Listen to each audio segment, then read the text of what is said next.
স্বামী এমন আকুল প্রার্থনায় মাধবীর গর্ভে একটা সন্তান দান করলেন।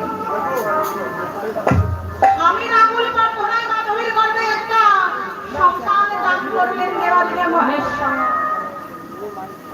ভগবান 1 মাস গেল, 2 মাস গেল, 3 মাস গেল, যখন 10 মাস 10 দিন হলো মাধবী মা একটা ফুটফুটে কন্যা সন্তানের জন্ম দিলেন। এখন মাসটা কোন মাস ছিল, কোন দিনে ছিল, কোন তিথি ছিল, কোন নক্ষত্র ছিল? মাসটা ছিল কার্তিক মাস,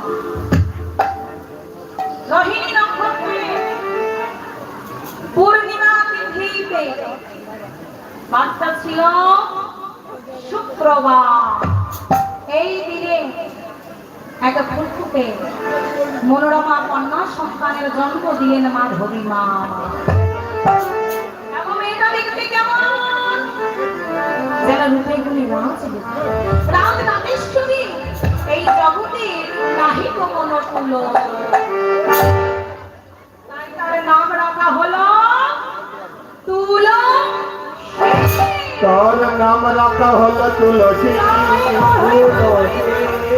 তার নাম রাখা হলো তুলসী।